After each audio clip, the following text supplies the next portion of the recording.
BFM Business, Intégral Placement, l'œil de la presse. Bonjour Jean-François Filiatre. Bonjour Cédric. Pour Marché Gagnant à nos côtés chaque semaine, votre sujet de la semaine ? Eh bien, franchement, je ne sais pas si je vais vous faire rire ou pas, mais je n'ai strictement rien dans ma musette. Alors, soit je rate les sujets importants, soit il ne se passe rien, mais j'en conviens, je m'ennuie comme un rat mort. Les taux sont ultra faibles, l'assurance vie attend la nouvelle mouture de son eurocroissance, la bourse encore aujourd'hui yoyote en fonction des tweets de Donald Trump et des hausses ou pas de barrières douanières. Alors en fait, vous savez, comme moi aujourd'hui, en fait, ça fait 3 ans que les Français s'ennuient et on fait du compte courant non rémunéré. D'ailleurs, vous noterez, mon cher Guillaume, que j'ai entendu votre message. Je ne dis plus dépôt à vue non rémunéré pour être mieux compris. Et au passage, je ne dis pas d'ailleurs non plus compte chèque parce que le chèque, c'est pas moderne. Donc les Français ont fait du compte courant non rémunéré leur placement préféré, ce qui veut dire qu'ils s'en moquent et qu'ils préfèrent ne rien faire. Eh bien moi, c'est un peu pareil, donc rien à dire, je préférerais m'arrêter là. Vous voulez rire ? Je vous signale que vous avez un timing qui vous est glorieusement imparti et que le prochain invité n'est pas encore arrivé. Ah, vous vous rendez compte ? La chance qu'auraient les banquiers s'ils pouvaient faire la chose suivante. Bonjour Madame Choupinette, vous avez trop d'argent qui dort sur votre compte courant, donc comme ça nous embête, merci d'urgence de le mettre sur un placement. Et puis comme c'est comme ça, c'est pas autrement. Bon, alors... on parle de quoi? Ce qui vous fait plaisir? C'est vrai? Bon, allons-y. Tiens, il y a eu un rapport de la Cour des comptes qui a regardé un petit peu ce que rapportaient ou ce que coûtaient les avantages fiscaux sur l'immobilier et elle pense qu'il faut les supprimer. Vous en pensez quoi? Eh bien, soyons francs, les conclusions de ce référé, elles ne sont pas vraiment une surprise. Les chiffres ont toutefois de quoi estomaquer. Alors, premier constat, le coût annuel des réductions d'impôts n'a cessé d'augmenter. Il était de 600 millions d'euros en 2009 et il est passé à 1,7 milliard en 2015. Ça fait presque 3 fois plus. Après, la Cour des comptes, elle a fait un calcul générationnel. En fait, pourquoi? Parce que l'avantage fiscal qui est lié à un régime fiscal en immobilier, il n'est pas annuel, mais il est réparti sur plusieurs années. Ainsi, à échéance 2024, le coût du cellier qui avait été lancé en 2009, eh bien, il serait évalué à 3,9 milliards d'euros. Quant au Pinel, qui a récemment, je vous rappelle, été prorogé, eh bien, il s'établirait à 7,4 milliards à horizon 2035. Ouais. C'est beaucoup d'argent pour une efficacité qui, en termes de construction et en termes de contrôle des loyers, n'est pas forcément évidente. Ça, ce sont les faits. Mais qu'est-ce que ça vous inspire? On va commencer par parler de quoi? Des comportements humains. Alors, il faut reconnaître que le ministère du Logement, qui, au passage d'ailleurs, n'existe plus, poussait ses titulaires à vouloir exister. Chacun voulait sortir son avantage fiscal et mettre son nom dessus. Et ça, c'est pas une pratique forcément qu'on a retrouvée dans l'univers des placements financiers. Tiens, on va s'amuser à jouer. Quelles sont les politiques qui ont laissé des traces dans des noms de placements financiers? Alors, je commence, si vous le voulez bien, par le plus ancien. On va se rappeler, c'était à la fin des années 70, c'était la loi Bonory pour les actions. Qu'est-ce qu'on a eu d'autre, Cédric?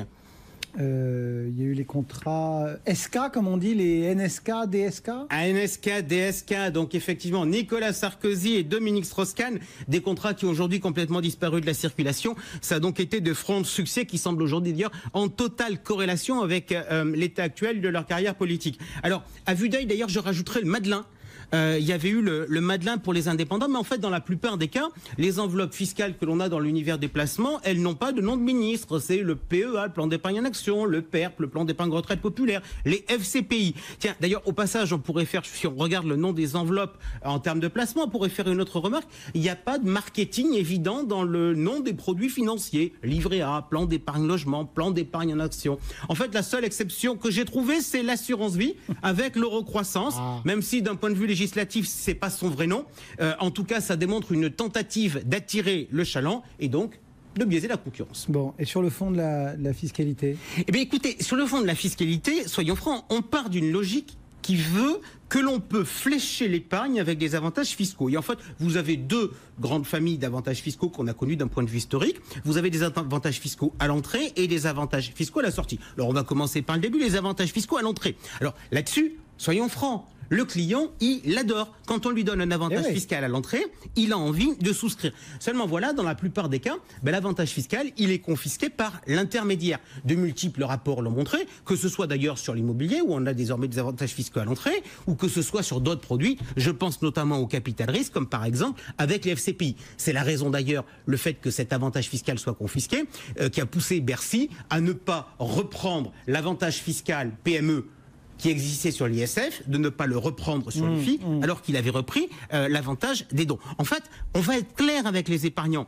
La réduction d'impôt, en grande partie, vous ne la touchez pas. Elle sert simplement à subventionner la distribution du produit. Prenons un exemple. Pourquoi le PERP, le plan d'épargne retraite populaire, a un avantage fiscal à l'entrée? C'est pas pour le rendre populaire, alors que 50% des ménages sont pas soumis à l'impôt sur le revenu. Non, c'est parce que sans cet avantage fiscal-là, personne n'irait rentrer dans un produit tunnel, donc le coût de distribution du produit serait faramineux. Il y a à l'entrée, mais il y a aussi à la sortie, et ça c'est plus avantageux pour l'épargnant. Et oui, mais techniquement, c'est effectivement mieux. Mais le problème, c'est que pour Choupinette, c'est clairement moins incitatif, pour deux raisons. La première raison... Pourquoi il y a bien un moment où on ne paye pas? Oui, mais le premier élément, c'est l'absence de confiance dans les pouvoirs publics. On me dit ça, certes, mais demain, peut-être que les choses auront changé. Et puis d'autre part, il y a un autre élément tout bête, quand on regarde un peu la finance comportementale, c'est la préférence pour le présent.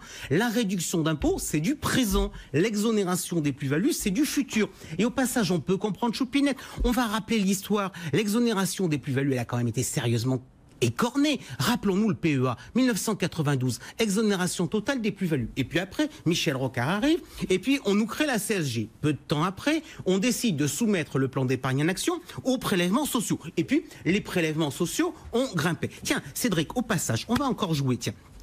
On nous parle, sur les régimes hors régimes spéciaux, d'une flat tax à 30%. Oui. Alors, on nous dit que c'est un prélèvement forfaitaire unique, rien du tout, puisque c'est la somme de ces deux impôts. Ces deux impôts, c'est quoi ?